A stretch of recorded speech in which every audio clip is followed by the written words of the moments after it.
Assalamualaikum warahmatullahi wabarakatuh. Sekarang kita bahas tips bagaimana membeli properti, terutama di era pandemi sekarang ini.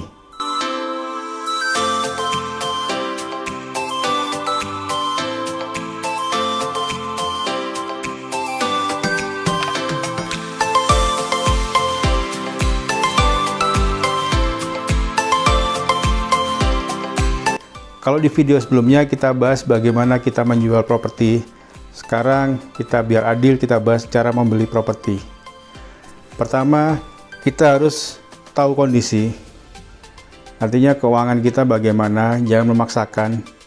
Semisal memang properti itu murah, tapi kita tidak mempunyai uang yang cukup, jangan memaksakan. Karena di saat-saat sekarang, kita juga memerlukan uang untuk bertahan.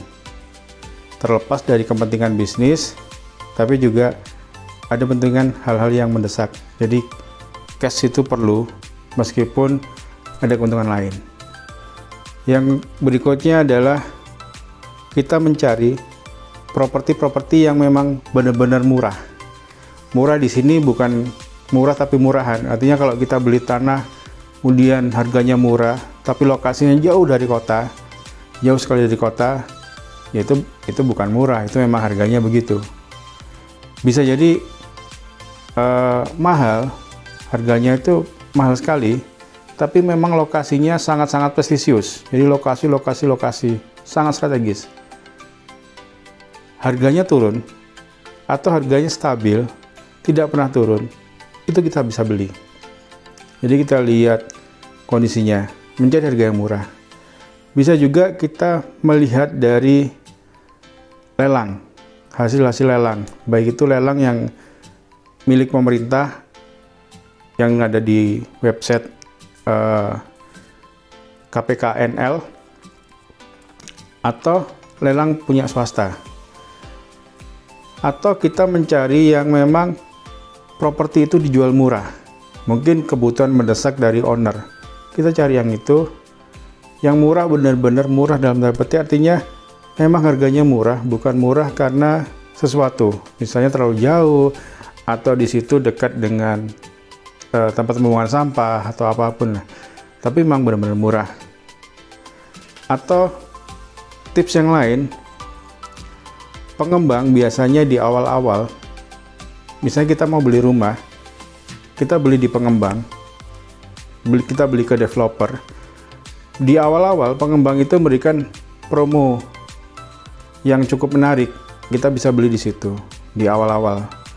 Pengembang memberikan diskon besar, pengembang menjanjikan akan ada kenaikan harga, dan kita bisa beli di era itu, di masa-masa itu, karena pengembang juga membutuhkan perputaran uang di awal, jadi mereka bisa mendiskon di awal, kita bisa beli di situ. Kelemahannya kadang kalau kita beli di awal, propertinya belum ready. Misalnya kita beli perumahan, kita beli sekarang, kita masih ngelihat dari brosur aja, barangnya belum ada. Barang akan dibangun setelah transaksi, itu kelemahannya, tapi nilainya akan naik seiring dengan waktu dan perkembangan kota. Kita bisa beli properti di saat pengembang sedang diskon, di awal-awal proyek biasanya. Kemudian kita bisa juga melihat perkembangan kota. Semisal kita mau beli properti, kita mau beli rumah atau tanah, posisinya dekat dengan rencana exit tol, itu harganya pasti akan naik setelah jadi. Jadi kita udah tahu di sana akan ada rencana pengembangan, kita bisa beli di sana. Jadi kita perlu juga tahu rencana pengembangan kota, atau rencana akan ada jalan baru atau jembatan baru, kita bisa beli di situ. Kemudian tips berikutnya, kita harus mengumpulkan informasi yang sebanyak-banyaknya dari lingkungan sekitar.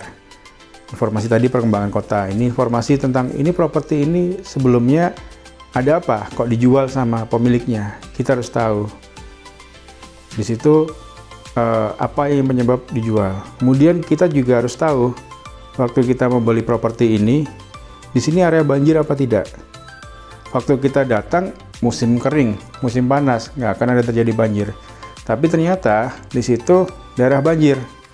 dan ini juga beresiko. Jadi kita harus mengumpulkan informasi sebanyak-banyaknya dari lingkungan, dari surat kabar, dari masyarakat, dari manapun. Kemudian juga di situ ternyata daerah rawan pencurian, rawan kejahatan. Ini juga kita perlu pertimbangkan. Jadi kita cek benar, mencari informasi sebanyak-banyaknya di daerah tersebut bagaimana. Kemudian berkaitan juga dengan fasilitas ketika kita membeli rumah. Ini dekat nggak dengan yang kita inginkan? Misalnya kita butuh tempat untuk sekolah anak, kita butuh tempat untuk belanja, pasar, berapa jauh dari sini, bagaimana kita menuju ke sana, kendaraan kita nyaman tidak untuk ke sana. Kemudian ada kalanya kalau kita membeli rumah, kita perlu waktu untuk mengecek sebentar. Artinya mengecek sebentar itu kita lihat kondisi pagi, kondisi siang, kondisi malam. Besoknya kita lihat lagi. Jadi bagaimana rumah itu ketika pagi, siang, sore, malam misalnya, agar kita benar-benar meyakinkan diri kalau memang rumah itu akan kita beli. Kemudian berikutnya kita bandingkan harga di satu daerah atau di satu komplek perumahan. Biasanya pengembang itu membuat rumah yang setipe.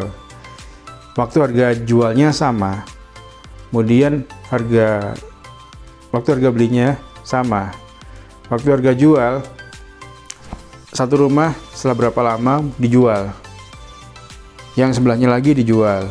Harusnya harga satu rumah dengan yang rumah lain tidak jauh berbeda karena waktu belinya sama. Nah, ini kita cek harga pasarannya berapa di sana. Semisal harga pasarannya 800 juta. Kalau ada jual 600 juta berarti murah. Kita cek harga pasar 800 juta. Ada yang jual 1M. Berarti mahal. Ya, kita harus tahu harga pasaran berapa. Kalaupun misalnya harganya sama, harganya 800 juta sama 800 juta. Tetapi fasilitas yang diberikannya lebih lengkap. Rumah itu sudah renovasi. Bahkan renovasinya besar, dari 1 lantai ke 2 lantai. Ini sangat berpengaruh terhadap harga, dan ini sangat menguntungkan kalau kita membeli rumah yang sudah kondisinya lebih baik daripada awalnya. Terus kemudian step lagi sebelum kita membeli properti rumah, kita baiknya juga menanyakan ke pihak ketiga atau orang-orang kita percaya. Semisal kalau suami istri bisa diskusi dengan suami istri, atau kita nanya ke orang yang kita percaya, orang tua kita, saudara-saudara kita, bagaimana dengan rumah di sini. Atau lebih baik kita tanya ke orang yang paham properti, misalnya arsitek yang paham properti, atau pengusaha properti, atau orang yang paham mengenal properti. Saran-saran itu sangat penting karena ketika kita mau membeli sesuatu, biasanya kita sangat ingin membeli, jadi nafsu kita yang bergerak. Keinginan kita luar biasa, sehingga hal-hal yang sebenarnya tidak kita inginkan, itu ingin kita beli. Dan masukan-masukan dari orang lain, itu sangat perlu. Karena untuk membeli properti, bagi mayoritas kebanyakan orang, itu membeli sesuatu yang besar. Kecuali kita membeli barang yang ringan-ringan aja, tidak masalah, artinya kita beli barang sehari-hari tidak masalah. Tapi untuk properti, ini mayoritas orang membeli properti itu sesuatu yang sangat-sangat besar. Jadi perlu pertimbangan yang cukup banyak. Kita bisa mengambil masukan dari yang ahli, semisal dari arsitek, dari insinyur sipil. Kita cek rumah ini kekuatannya bagaimana. Kita temboknya bagaimana? Misalnya kita cek aja temboknya. Kebanyakan rumah, beberapa rumah yang sudah lama itu campurannya semen plus kapur, dan kapurnya itu cukup banyak. Jadi dipukul sedikit aja udah pada rontok. Ini juga mengganggu. Kemudian kita juga ngelihat misalnya struktur yang lain, struktur atapnya. Atapnya misalnya dari kayu. Kayunya masih bagus apa enggak? Ternyata kayunya keropos. Mau nggak mau ini harus diganti. Misalnya pakai galvalum yang baru, atau pakai yang lain. Ini juga memerlukan renovasi yang cukup besar. Kita beli properti murah, tapi ternyata renovasinya cukup banyak juga percuma. Kemudian kita juga cek misalnya bagaimana kualitas utilitas yang di sana, air, ada nggak airnya. Kalau tidak ada air, kita nggak bisa tinggal di situ. Misalnya kita tinggal di suatu daerah, terus di situ tidak ada air sama sekali, kita tidak bisa hidup di situ. Jadi air itu perlu. Air itu baik misalnya dari PDAM. Kita cek apakah rumah yang akan kita beli itu ada sumber airnya dari mana? Apakah dari PDAM? Kalau ada PDAM, apakah PDAM di situ bisa mengalir dengan baik? Kalau tidak, berarti kita bisa buat tandon lah. Atau semisal kalau tidak ada PDAM, bisa menggunakan air tanah, pakai sumur, baik sumur dangkal, sumur dalam, bisa pakai bor, sumur bor. Kemudian kita cek juga, karena ada beberapa daerah yang untuk mengebor sumur itu butuh kedalaman yang cukup dalam, dan itu pun juga susah. Dan beberapa daerah itu, ada satu daerah yang airnya PDAM nggak masuk, kemudian posisinya di lereng bukit, jadi kalau ngebor sumur agak dalam dan itu belum pasti ketemu. Jadi permasalahan utama di situ adalah air bersih, dan ini sangat mengganggu. Jadi dicek bagaimana kondisi air bersih, cek kondisi listrik. Kalau listrik saya rasa tidak masalah. Kemudian cek juga bagaimana kondisi pembuangan air, karena di beberapa tempat juga ada yang tidak ada pembuangan airnya, sistem pembuangan air di luar. Jadi mengandalkan resapan air, dibuangnya tidak ada selokan di luar, jadi harus diresapkan ke dalam tanah. Dan ini tergantung bagaimana kondisi tanah di daerah tersebut. Kalau tadi kita berkaitan dengan struktur, apakah rumah itu kuat, rumah ini sudah dipakai berapa tahun, dan kira-kira rumah ini akan bertahan sampai berapa lama. Cek strukturnya. Kemudian berikutnya adalah kita cek utilitas, dan jangan lupa hal-hal lain yang berkaitan dengan rumah, semisal ornamen-ornamen interior, kemudian pintu, jendela, apakah perlu perbaikan sedikit atau banyak. Kemudian legalitas, yang penting adalah legalitas, bagaimana suratnya dari rumah tersebut. Suratnya ada, kita cek, perlu cek ke notaris. Misalnya ada surat SHM-nya sudah ada, SHM-nya gini, kita perlu cek ke notaris apakah ini asli, apakah ada sengketa atau tidak. Notaris akan mengecek lagi ke BPN. Ini sangat perlu untuk menjamin keamanan dari aset yang akan kita beli. Yang terakhir adalah sistem pembayaran. Cara pembelian bermacam-macam, bisa cash, tunai, atau bisa juga dengan sistem kredit, KPR, atau juga sistem pembayaran lunak. Ada beberapa cara yang bisa kita lakukan. Kalau untuk perseorangan, biasanya cash atau dengan kredit lewat perbankan.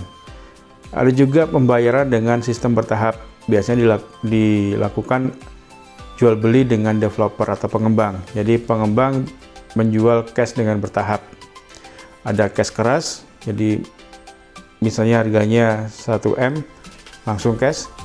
Ada cash bertahap, 1M ini diangsus selama setahun atau 2 tahun, semisal tanpa bunga.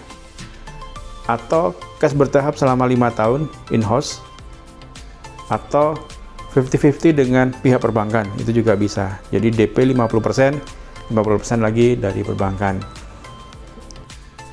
Demikian sedikit tips untuk pembelian rumah. Ikuti terus channel ini karena akan banyak tips tentang properti. Saya Arif Rahman Setiono. Assalamualaikum warahmatullahi wabarakatuh.